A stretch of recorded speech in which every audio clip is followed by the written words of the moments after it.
Well, let's bring in Phil Robertson. He's Deputy Director at Human Rights Watch's Asia Division, and he joins us now from Bangkok. Phil, we've been watching the violence just continue to escalate, the deaths mount, and Mr. Kirkwood there now also talking about sexual violence. Since the military imposed martial law on these big cities that we've seen, has that changed things? Well, it has made it less accountable. The situation is that anyone can now be hauled in front of a military court using martial law. There are no appeals to any verdicts from those courts. So what was an unjust system has become even more unjust. And what we see very clearly with the new revelations about sexual violence is, again, the Myanmar military is playing from their standard playbook, which is that they can do anything they want to the civilians of Myanmar.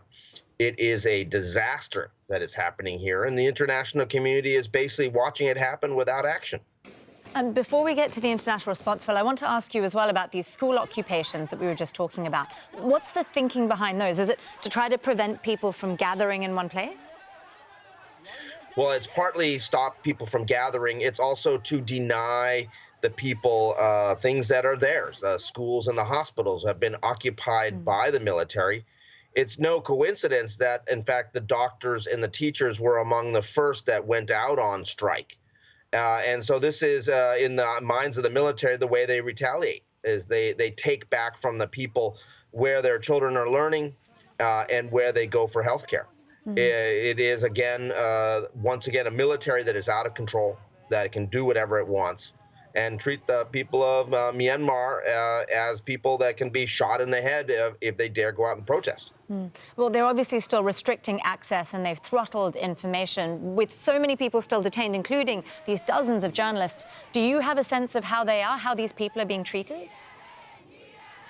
We don't have much information because they're being kept incommunicado. The difficulty is that these people are taken away.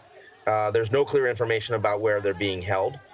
Their relatives are looking for them. Their lawyers are looking for them. Of course, media organizations like the BBC and the AP and others are trying to find out where their people are. This is part of a strategy by the military to shut down all reporting about the protests and what they're doing to protesters. They're going after the messengers, the media out on the front lines. And then they're trying to shut down the internet, shutting down mobile data on people's mobile phones, because the people of Myanmar has been documenting what has happened. Every time a policeman beats somebody or somebody gets shot, there's someone there with a mobile phone taking video and getting it out to the world. And that's what the Myanmar military is trying to shut down. Well, Phil, you at Human Rights Watch have been calling for targeted sanctions. I see the EU is set to potentially move on that on Monday, but we've also seen sanctions imposed already by the US, for instance, and they've had very little effect. You say the situation is obviously getting worse. Are you confident that these fresh sanctions will actually do something? Well, what we've seen so far have been really half steps. There have been some targeted sanctions against some senior military people and a few companies, but nothing comprehensive at all. The European Union has taken far too long. They made a decision back on February 22nd to do something, and we're still waiting for the outcome.